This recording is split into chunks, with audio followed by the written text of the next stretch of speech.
Hi, my name is Bill Lunders, and this is my story. I was born and raised in a little farm town in South Dakota. The whole town population was about 700. I went to school all 12 years with almost all the same classmates. We graduated with 34 students. In my town, it was all Catholic. The only grade school was a Catholic grade school. And the high school, while it was public, my older brothers and sisters had nuns for instructors in the public high school. I did not. But I grew up in that sort of environment that my mother was a very, very strong Catholic, and if the church door was open, I was expected to be there, and nothing came in front of that. You would think that that would have led to a dedicated life of faith, but it didn't. It never, while I knew every single story, and in order to be a good kid in my family, because our family had this reputation that while we were one of the poorest families economically in the area, we had the reputation as being very bright and being very morally upright, if you want to use that term. My three sisters were all valedictorian. My mother was a valedictorian. She got to skip a grade because she was so bright. My dad had won the award for being the smartest kid in his class. And so I was just expected to follow in that realm, and that's really what I did. School wasn't difficult at all. But I went through high school and didn't realize it. As we laugh now sometimes, I go, I was really quite a dork. And I didn't realize that that was God's blessing for me at the time, because knowing me now, I would have been in so much more trouble. But because I compared myself to everybody else, I really didn't have a dream. There was nothing I could ever do that was good enough to satisfy me. I thought the expectations were so high that I always had to be first. I always had to win. And that came from a very young age, and so I became extremely competitive. But the other challenge is in high school, I became a drunk, and that's just the way it was. As a high school senior, I went to all-state course, set up the party for 6 of my buddies, and we got busted, kicked out of high school, and I lost every position I had: student body president, off the basketball team, out of choir, basically out of everything. But I just kind of cruised along, and when I decided what I was going to do with my life, I went to college to be a biology teacher, because that sounded fun. I didn't want to farm all my life. At school is where things started to change. After a couple of years, I got tired of drinking all the time. Didn't have the money for it anyway. And when I was a senior, I was moving along, eating at the cafeteria one night, and I heard this, "You can eat here if you want to," and I stopped dead in my tracks, looked down at a table of 3 girls that I didn't know from anybody, waited for my buddy to arrive, and said, "Mike," and they asked us if we want to eat with them. "You want to eat with them or not? I don't care."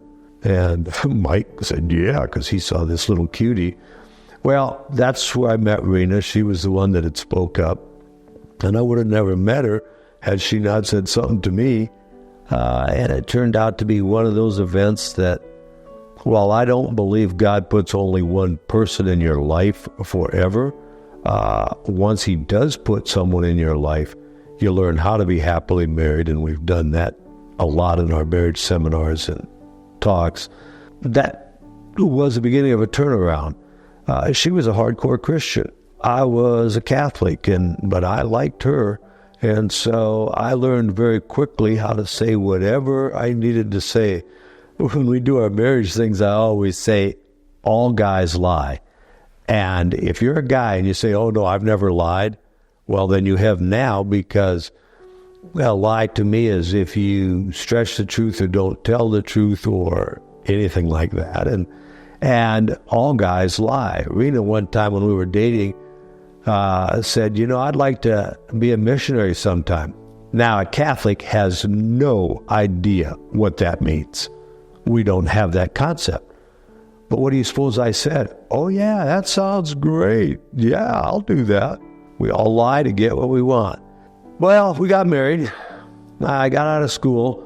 And when I was graduating from school, I was still such a kind of a dork or a nerd, whatever you want to say.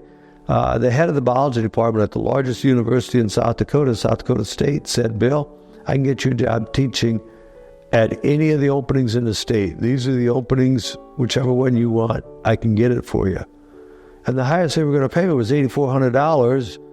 So I went, if I go to the military, I'll get $10,500. So I did that. At day one, I realized that was a mistake for me because I was way too independent. I didn't mind if my bosses were smart, but boy, if they weren't, we were going to have a problem. So I went and figured out what it would take to go to medical school and applied and went to medical school in my home state of South Dakota. Well, Rena and I are married during medical school years, and the first 2 years of our marriage were absolutely ugly. I can remember laying on the floor because we had rented this place, didn't have any money really, and the the springs would just fall to the floor if the bed shook at all. So I finally just took the frame apart and we slept on the mattress on the floor. And one night we'd had another argument and she goes to sleep and I'm sitting there thinking, God, who I didn't even really know, but I knew he was up there. I said, how in the blank did I get here? I have no idea who she is. I don't know anything about her really. She is not who I thought. And I'm stuck with her till the day I die. Because the one thing my Catholic upbringing did was my mother had always said, if you get married, you don't divorce. And I'm going, here I am.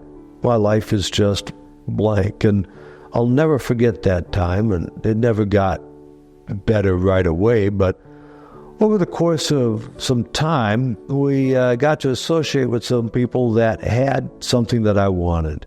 And I later in life learned, that as Jesus said, you can't give what you don't have.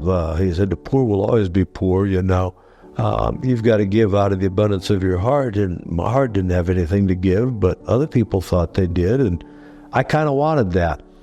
Well, as I was still in training in medicine, my sister and brother-in-law introduced me to the Amway business. Now, that'll sound strange to some of you, but this was in the late 70s, early 80s, and at that time the business was going strong. And so we signed up, and in that process we would go to meetings, and they would have these large gatherings on weekends about 4 times a year where thousands literally at the time would come together. And on Sunday morning they would have a voluntary, non-denominational church service.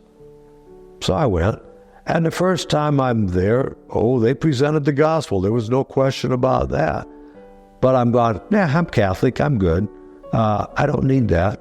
And for the next 2-3 times, that's kind of what my answer was.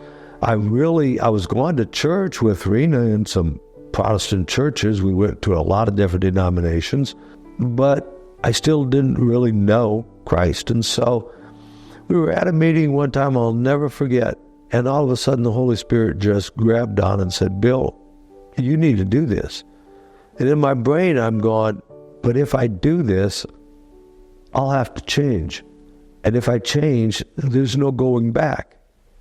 And the Holy Spirit kind of said, yes, that's the whole point. Do you want to go back to what you got? And I'm going, no, it is a mess. I really would kind of like what I think these people have, and they all say they have you, so I became convinced that was something that I needed to do that day. But I was one scared little tuna. I looked at Rena and I said, babe, if I do this, and I think I need to do this, I promise you our family will never be the same. Now, she had prayed for years that I would accept Christ, realistically, really know what I was doing. And she said, okay. And I said, and I need to do this. And she goes, okay. And I was so gutsy, I said, but would you go with me? And she took my hand and away we went. And I can tell you that at that instant, I was different. I have never been the same since then. And God has changed my life in so many ways that it is just mind-boggling to me. Rena and I wouldn't be together had that not happened. My family wouldn't be the 3 kids that I'm extremely proud of, that I've never had. Well, I mean, I've had my challenges because I believe in raising kids, but I'm just so very proud, and I see them carrying that out with my grandkids. And so God has blessed me personally just amazingly. But if you remember, I told Rena that I would go back and do missions. And after a while, I finally went, that's what I need to do. And I've been blessed to go travel literally all over the world on mission trips. I went to Africa. It wasn't the first time I went to Africa, but it was the most notable one I'll never forget. We were in West Africa in the country of Guinea. I'm with someone and we're going out to the Mandinka people. And we're in this village where the chief was. And I knew that you never wanted to insult the chief. I mean, I couldn't speak his language. I didn't have an interpreter. But I also knew that there, if the chief took your hand, you accepted that. And we're in this large group. He comes back. He's still dirty from working, and all these mud huts are around, and it's truly what you see in National Geographic. And the chief takes my hand and we start walking. And I expect everybody else to come with us because I'm going, I can't talk to him. I don't know what to say. And now I'm praying seriously, oh God, don't let me mess this up, because we were supposed to show the Jesus film that night in the Mandinka language for the first time ever at that village. We go walking and he introduces me to his mother, which is a funny story we don't need to get into. But that night, I don't know why he picked me, but that night I'm standing by this big oak tree. And it's in the huge circle area of this village. And there's maybe 200-300 people sitting on the ground watching this screen of the Jesus film. And I can see the screen, and I don't understand the words, but when you know the story, you know what's going on. And all these people are watching so closely. And it was full moon night. I had no idea. And there was a full moon, and if I'm looking ahead this way, the chief's house, whatever, with the thatched roof was right there. His mother, there was another house right there, and there was palm tree between it. And right above the palm tree, so close that you thought you could reach out and touch the moon, was this full moon. It was about 65 degrees, a gentle breeze, so it was just gorgeous. And I remember standing there thinking, how did a kid from a farm in South Dakota ever get here? I was just like speechless. How could God work something like that out? And I knew that that was one of God's ways of blessing me. I've been so fortunate to get to go so many places in the world on mission trips. I have friends all over the world, in Albania, heavily Islamic country, all over Europe. But the biggest thing that happened out of everything is that when I accepted Christ, 2 things. One, I knew instantly that I was going to heaven. And from that date, all these years later, lots of disappointment sometimes in myself, but never a doubt that anything I would do could keep me from going to heaven. The study of Romans proves that. That's why it's my favorite book. But the second thing that happened is he changed my heart from me to others. And since then, everything in my life has been based on how can you help someone else? How can you let them have what God gave you? Because I certainly didn't deserve what I've gotten. I certainly don't deserve my wife, my kids, and I don't deserve Christ. But that's the point. None of us do. And he simply says, go out and see what you can do. See how you can bring someone else. You'll screw it up. Oh gosh, there's so many times I've talked to people, I wish I could do it better. I wish I could go back and redo it. But that's up to the Holy Spirit. And so, everything changed. While I don't like and don't want to be poor, and in a lot of respects we're not, if you looked at my careers and went, You've gone to medical school, you've gone to law school, you've done all these various things. How come aren't you filthy rich? Well, that's the way it worked out. It's okay. Because I am in so many things. Last night was the big fireworks, and I was watching Nashville's on TV, and I said to Rena, do you realize that even Queen Elizabeth from just a few years ago never experienced anything like we saw last night? There's no king or queen or ruler from 30 years ago had the material benefits of life like we do today. But that's not the blessings we should be aiming for. The blessings are what Christ does to your heart, what he does in the lives of people around you, and how he changes your life to be able to do something for someone else. So at this point in my life, I'm like Paul in the Apostle when he talked about, I wish that God would bring me home.